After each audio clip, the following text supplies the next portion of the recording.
Hello दोस्तों, तो हम जीव विज्ञान में क्या पढ़ रहे थे। जीव विज्ञान में देख रहे थे हम पोषण। जीव विज्ञान चैप्टर पोषण को पढ़ रहे थे। तो पोषण में हमने कल कहाँ तक पढ़ लिया था। पोषण में हमने कल देखी थी पोषक तत्व देखे थे, अल्प पोषक तत्व, बहुल पोषक तत्व देखे थे, कार्बोहाइड्रेट और उनके प्रकार देखे थे, मोनोसेकेराइड, ओलिगोसेकेराइड, पॉलीसेकेराइड। इन सब कल हमने समझा था और इनके उदाहरण भी हमने देखे थे। अब हम उसके आगे पढ़ेंगे। तो हम उसके आगे सबसे पहले देखेंगे फैट यानी वसा। वसा क्या है? तो फैट को हम लिपिड भी कहते हैं। वसा को और किस नाम से जाना जाता है? लिपिड से भी जानते हैं फैट को, लिपिड। इसका कार्य क्या होता है? वसा का कार्य क्या होता है? यह हमें ऊर्जा प्रदान करता है। वसा का कार्य क्या होता है? हमें ऊर्जा प्रदान करना। अब आप कहेंगे कि ऊर्जा प्रदान तो हमें कार्बोहाइड्रेट भी करता है। तो कार्बोहाइड्रेट तो ऊर्जा देता है, लेकिन फैट हमें ऊर्जा कब देगा? जब हम भूखे रहेंगे या कोई व्रत रखेंगे। कोई व्रत में हम क्या भूखे रहते हैं, तो जब हम भूखे रहते हैं तब हमें फैट से ऊर्जा मिलती है। वसा से हमें ऊर्जा मिलती है कब? जब हम भूखे रखते हैं या कोई व्रत त्योहार में रखते हैं। तो इसका दूसरा कार्य क्या होता है? मांसपेशियों में भी सहायक है। मांसपेशियों में मतलब मांसपेशियां किस चीज से बनी होती है? लिपोप्रोटीन। मांसपेशियों में क्या होता है? लिपोप्रोटीन। लिपो मतलब लिपिड और प्रोटीन से प्रोटीन। लिपो मतलब क्या है? लिपिड और प्रोटीन। लिपिड का मतलब क्या है? अभी हमने बताया था लिपिड फैट को कहते हैं। तो मांसपेशियों में क्या होगा? फैट यानी वसा और प्रोटीन से मिलकर बनी है। ठीक, वसा और प्रोटीन पाया जाता है। तो जो फैट का कार्य क्या होता है? हमारे शरीर में जो विटामिन है, विटामिन मतलब विटामिन 2 प्रकार के होते हैं। तो उनके बारे में हम बाद में देखेंगे, विटामिन के बाद में आगे पढ़ेंगे। तो विटामिनों को घोलने का काम फैट यानी वसा का होता है। विटामिनों को घोलने का काम होता है वसा का। अभी हमने क्या देखा इसके बारे में? वसा का कार्य क्या होता है? व्रत के समय में ऊर्जा प्रदान करता है। कितनी ऊर्जा प्रदान करता है? तो जो 1 ग्राम कार्बोहाइड्रेट कितनी ऊर्जा देता था? हमने कल पढ़ा था 1 ग्राम कार्बोहाइड्रेट हमें 4 किलो कैलोरी ऊर्जा देता है। कितनी? 1 ग्राम कार्बोहाइड्रेट से हमें 4 किलो कैलोरी ऊर्जा प्रदान होती है। और 1 ग्राम वसा यानी फैट से, 1 ग्राम फैट से कितनी ऊर्जा मिलती है? 1 ग्राम वसा से हमें 9 किलो कैलोरी ऊर्जा मिलती है। 9 किलो कैलोरी 1 ग्राम वसा से। ठीक, विटामिन को घोलने में सहायक है फैट, हमने अभी बताया। हमारे शरीर के तापमान को नियंत्रित करता है और यह कुचालक की तरह कार्य करता है। कैसा कार्य करता है? यह कुचालक की तरह कार्य करता है। हम इसे अभी समझेंगे। वसा त्वचा के नीचे पाया जाता है। कहाँ पाया जाता है? हमारे शरीर में जो फैट वसा है जो वसा ऊतक के रूप में संचित होता है। कहाँ? जो त्वचा के नीचे संचित होता है। आपने सुना होगा कि जो मोटे व्यक्ति हैं उन्हें ठंडों के दिनों में थोड़ा कम ठंड लगती है। पतले व्यक्तियों की अपेक्षा में थोड़ी ठंड कम लगती है। क्यों लगती है? क्योंकि जो मोटे व्यक्ति हैं उनमें वसा ज़्यादा पाया जाता है। वसा ज़्यादा पाया जाता है तो वसा हमने बताया कि वह कुचालक की तरह कार्य करता है, यानी वह ऊष्मा का आदान प्रदान नहीं होने देता है, इसीलिए उन्हें थोड़ी ठंड कम लगती है। ठीक, तो हम देखेंगे कार्बोहाइड्रेट की सूक्ष्म इकाई देख लेंगे। तो हमने कल आपको बताया थी कार्बोहाइड्रेट की सूक्ष्म इकाई क्या है। कार्बोहाइड्रेट की सूक्ष्म इकाई क्या थी? ग्लूकोज। कार्बोहाइड्रेट की सूक्ष्म इकाई क्या थी? ग्लूकोज। तो इसी प्रकार फैट की एक सूक्ष्म इकाई होगी। तो फैट की सूक्ष्म इकाई क्या होगी? तो वसा की सूक्ष्म इकाई बसी अम्ल। क्योंकि यह बसी अम्ल से मिलकर बना है, इसलिए इसकी सूक्ष्म इकाई क्या हुई? बसी अम्ल। जैसे कार्बोहाइड्रेट को हमने समझाया था कि ग्लूकोज उसकी सूक्ष्म इकाई, जैसे एक दीवार है, दीवार की सूक्ष्म इकाई क्या होगी? तो क्योंकि दीवार है, दीवार एक ईंट से मिलकर बनी, ईंटों से मिलकर बनी हुई है, तो दीवार की सूक्ष्म इकाई क्या हो जाएगी? ईंट। उसी प्रकार जो फैट है वह बसी अम्लों से मिलकर बना है, इसकी सूक्ष्म इकाई बसी अम्ल हुई। अब हम इसके प्रकार देखेंगे। तो प्रकार में 2 प्रकार के होते हैं, संतृप्त वसा और असंतृप्त वसा। इनके अंतर भी हम देखते जाएंगे और अंतर ज्यादातर पूछे जाते हैं। आप इन्हें अच्छी तरह से पढ़ना। संतृप्त वसा और असंतृप्त वसा में अंतर। संतृप्त वसा क्या है? ऐसी वसा जो आसानी से ना पचे, आसानी से जिसे पचाया ना जा सके, वह संतृप्त वसा कहलाएगी। जिसे आसानी से ना पचाया जा सके संतृप्त वसा, और इसका उल्टा कर दीजिए तो असंतृप्त वसा माने वसा जो आसानी से पच जाए। असंतृप्त वसा आसानी से पच जाए असंतृप्त, और जो आसानी से ना पचे संतृप्त। ठीक, संतृप्त वसा को हम बुरी वसा कहते हैं, क्योंकि यह आसानी से नहीं पचती, इसलिए बुरी वसा है। और जो असंतृप्त वसा है इसे अच्छी वसा कहते हैं, क्योंकि यह आसानी से पच जाती है। संतृप्त वसा के उदाहरण देखें। संतृप्त वसा का उदाहरण कोलेस्ट्रॉल हो गया। कोलेस्ट्रॉल कहाँ पाया जाता है? कोलेस्ट्रॉल जंक फूड में पाया जाता है। यदि आपको कोलेस्ट्रॉल कमी है तो खूब जंक फूड खाइए, आपका कोलेस्ट्रॉल की पूर्ति हो जाएगी। संतृप्त वसा का यह उदाहरण हो गया। असंतृप्त वसा में इसके उदाहरण देखें असंतृप्त वसा के, तो ओमेगा 3 वसा। ओमेगा 3 वसा है असंतृप्त वसा का उदाहरण। ओमेगा 3 क्या है? ओमेगा 3 है जो मछली से पाया जाता है। मछली में ओमेगा 3 वसा पाई जाती है, ओमेगा 3। ठीक। और संतृप्त वसा में देखें, संतृप्त वसा कमरे का तापमान लगभग 25 डिग्री सेल्सियस पर ठोस होता है। संतृप्त वसा कैसी होती है? कमरे के तापमान पर ठोस होती है।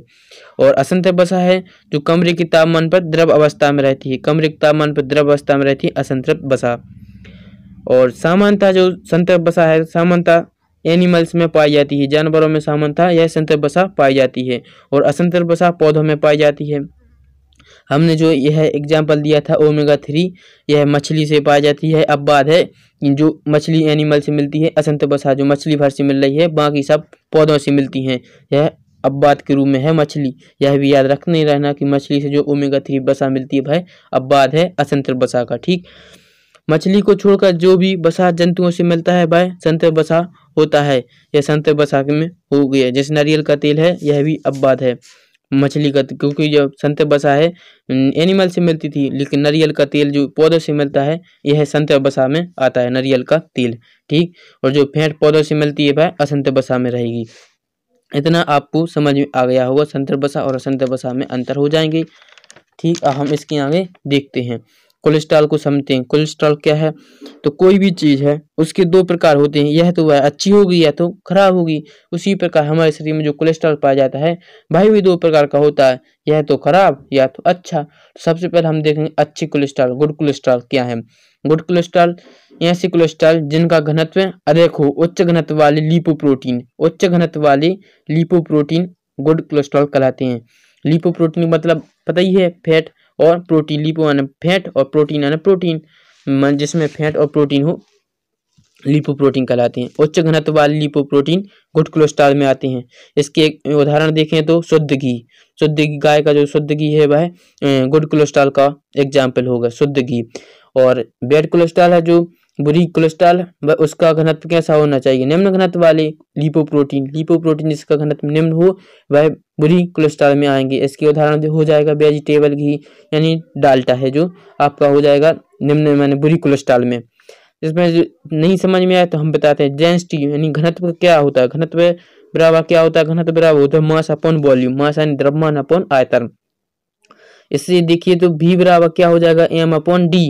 हमने अभी बताया थी जो अच्छी कोलेस्ट्रॉल होती है उसमें उच्च घनत्व होता है, माने डेंसिटी ज्यादा होती है, तो माने D का मान ज्यादा रहेगा तो V का मान कम हो जाएगा। D का मान ज्यादा रहेगा तो V का मान कम हो जाएगा। यदि D का मान कम होगा तो V का मान ज्यादा रहेगा। तो जो उच्च घनत्व वाले में D का मान ज्यादा है तो वॉल्यूम कैसा रहेगा? कम। वॉल्यूम कम रहेगा तो हमारी जो मांसपेशियों के बीच ज्यादा माने रक्त का प्रवाह आसानी से होता रहेगा, क्योंकि हमारा जो हृदय है वह यही तो चाहता है कि आसानी से रक्त बहता रहे, उसे कम कार्य करना पड़ेगा पंप करने में हार्ट को। और जो निम्न घनत्व वाले हैं, निम्न घनत्व जिसकी डेंसिटी कम होगी उसका वॉल्यूम ज्यादा रहेगा, यानी उसको मार्ग में जो मांसपेशियां हैं उनके मार्ग रक्त के बहने में प्रवाह रोकेगा और हार्ट को ज्यादा पंप करना पड़ेगा, तो जिससे हार्ट अटैक के चांस भी रहते हैं। यह अपनी बुरी कोलेस्ट्रॉल हो गई, क्योंकि हमारे हार्ट में अटैक होने की संभावना है तो यह बुरी कोलेस्ट्रॉल हो जाएगी। ठीक। अब हम इसके आगे समझें क्या? प्रोटीन। प्रोटीन क्या है? तो प्रोटीन को हम पॉलीपेप्टाइड भी कहते हैं। प्रोटीन को क्या कहते हैं? Polypeptide, polypeptide. ठीक। शरीर की वृद्धि करते हैं। प्रोटीन हमारे शरीर में क्या काम करते हैं? तो हमारे शरीर में शरीर की वृद्धि के लिए प्रोटीन सहायक हैं, और यह ज्यादातर बच्चों के लिए होते हैं। प्रोटीन की आवश्यकता ज्यादातर किस में होती है? तो बच्चों में ज्यादातर प्रोटीन की आवश्यकता होती है। प्रोटीन की सूक्ष्म इकाई क्या होगी? अभी तक हमने सबकी सूक्ष्म इकाई देखी, तो इसकी भी देखेंगे। प्रोटीन की सबसे छोटी इकाई क्या हो जाएगी? Amino acid.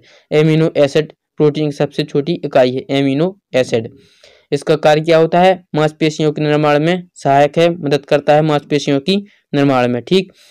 और हमारे शरीर में जो वृद्धि होती है, शरीर वृद्धि के लिए प्रोटीन सहायक है। जैसे हमारे शरीर में क्या? एंजाइम भी पाए जाते हैं, एंटीबॉडी भी पाए जाते हैं, हार्मोन पाए जाते हैं। यह तीनों क्या एक प्रकार के प्रोटीन से मिलकर बने होते हैं, एक प्रकार की है प्रोटीन ही होंगे। एंजाइम, एंटीबॉडी, हार्मोन, इन सबको हम डिटेल में समझेंगे। जो एंजाइम है, एंजाइम का कार्य क्या होता है? एंजाइम का हमारे शरीर में कार्य क्या होता है? जो हमारे शरीर में जो क्रियाएं हो रही जैसे श्वसन हो गई, पाचन हो गई और उत्सर्जन, इन सब क्रियाओं में उत्प्रेरक यानी बढ़ाने का कार्य करता है। एंजाइम का कार्य क्या होता है, जो हमारे शरीर में क्रियाएं पाचन, श्वसन और सर्जन, इन क्रियाओं को बढ़ाने का काम किसका होता है, एंजाइम। उसी प्रकार एंटीबॉडी का हमारे शरीर में प्रतिरक्षा के रूप में, और हार्मोन, ये सब तीनों कैसे हैं, प्रोटीन है एक प्रकार के, जो हमारे शरीर की वृद्धि में सहायक होते हैं।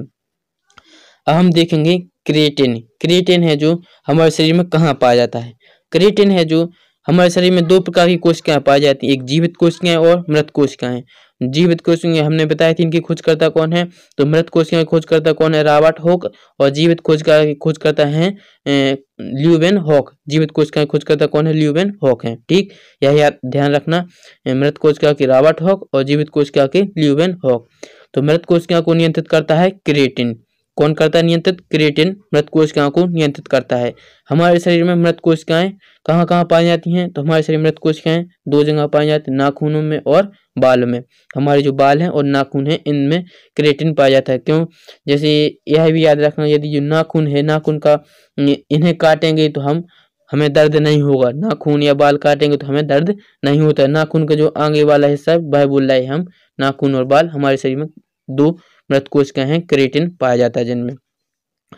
क्रिएटिन जल प्रतिकर्षक होता है। जल प्रतिकर्षक कैसा, यदि हम हथेली में कोई पानी लेंगे तो पानी वह थोड़ा सा एब्सॉर्ब हो जाएगा, उसमें सूख जाएगा थोड़ा सा पानी। लेकिन यदि हम नाखूनों में डालें या फिर बालों में डालें तो वह एब्सॉर्ब नहीं होता है, वह क्या हो जाएगा, प्रतिकर्षक हो जाते हैं, यानी उड़ जाता है। हम नाखून और बाल की बात कर रहे हैं। तो यह कैसा होगा, क्रिएटिन जल प्रतिकर्षक होगा। जानवरों में जो कहाँ पाया जाता है, जानवरों के जो सींग होते हैं उनमें, और खुर, जी पैर के नीचे होते भी, इन सब में जानवरों में क्रिएटिन पाया जाता है, सींग में और खुर में। जी हो गए क्रिएटिन। अब हम पढ़ेंगे ऑप्सिन। ऑप्सिन कहाँ पाया जाता है, ऑप्सिन नामक प्रोटीन आंखों की शंकु कोशिकाओं को नियंत्रित करता है। आंखों में 2 प्रकार की कोशिकाएं पाई जाती हैं, शंकु कोशिकाएं और शलाका कोशिकाएं। तो यह हमारी जो शंकु कोशिकाओं को नियंत्रित करता है कौन, ऑप्सिन। ऑप्सिन हमारी आंखों की जो शंकु कोशिकाओं को नियंत्रित करता है। हमने 2 कोशिकाएं बताई, शंकु कोशिकाएं और शलाका कोशिकाएं। जो शंकु कोशिकाएं हैं, यह इनका काम क्या होता है, उजाले में देखने में सहायक। जब हम प्रकाश में देखते हैं तो शंकु कोशिकाएं हमारी मदद करती हैं प्रकाश में देखने के लिए, शंकु कोशिकाएं। और जब अंधेरे में देखते हैं तो शलाका कोशिकाएं। शलाका कोशिकाएं अंधेरे में और उजाले में शंकु कोशिकाएं। रंगों में विभेद, शंकु कोशिकाएं रंगों में विभेद करने में सहायक हैं। रंगों में हम अंतर किस चीज के कारण कर सकते हैं, शंकु कोशिकाओं के कारण हम रंगों में अंतर कर सकते हैं। विविध रंगों में, यही लाल है या काला, नीला, इन सब हम शंकु कोशिकाओं के कारण देख पाते हैं। और जो इसमें ऑप्शन प्रोटीन सहायक होते हैं, ऑप्शन प्रोटीन शंकु कोशिका में। और जो रोडोप्सिन प्रोटीन है, जो रोडोसोम प्रोटीन रहते हैं, शलाका कोशिका में सहायक। रोडोसोम प्रोटीन में इसका एग्जाम्पल कहाँ, उल्लू। रात में उल्लू रोडोप्सिन माने शलाका कोशिका के कारण देख पाता है उल्लू। कलर में अंतर कर पाना या फिर दिन में दिखाई ना देना, डे ब्लाइंडनेस या फिर कलर ब्लाइंडनेस, यह कौन सा रोग हो जाता है इनसे, जब हम दिन में नहीं देख पाती या कलरों में अंतर नहीं कर पाती, वह रोग हेमरालोपिया कहलाता है। हेमरालोपिया याद रखना, हेमरालोपिया रोग हो जाता है। जब रात में दिखाई ना दे तो रोडोप्सिन की कमी के कारण रात में दिखाई नहीं देता, रोडोप्सिन की कमी से रात में दिखाई नहीं देता। ये सब हमने पढ़ लिए। अब हम पढ़ेंगे हीमोग्लोबिन। हीमोग्लोबिन कहाँ पाया जाता है, हमारे शरीर में हीमोग्लोबिन खून में पाया जाता है। खून में कहाँ पर, खून में जो लाल रक्त कणिकाएं आरबीसी, उसमें पाया जाता है। खून में हमारे में आरबीसी, लाल रक्त कणिकाएं, श्वेत रक्त कणिकाएं, प्लाज्मा, प्लेटलेट्स, ये सब होती हैं, लेकिन आरबीसीओं में हीमोग्लोबिन पाया जाता है। हीमोग्लोबिन एक कैसा है, एक प्रोटीन है और जो लोहे से मिलकर बना होता है, आयरन होता है। हीमोग्लोबिन का केंद्रीय धातु क्या हुई, तो हीमोग्लोबिन की केंद्रीय धातु आयरन है। खून का लाल रंग किस चीज के कारण रहता है, हीमोग्लोबिन के कारण हमारा खून लाल रंग का होता है। हीमोग्लोबिन एक प्रोटीन है जो लोहे से मिलकर बना है, इसकी केंद्रीय धातु आयरन होगी, और जो खून का लाल रंग है हीमोग्लोबिन के कारण होता है।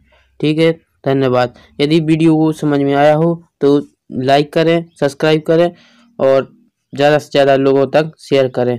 धन्यवाद।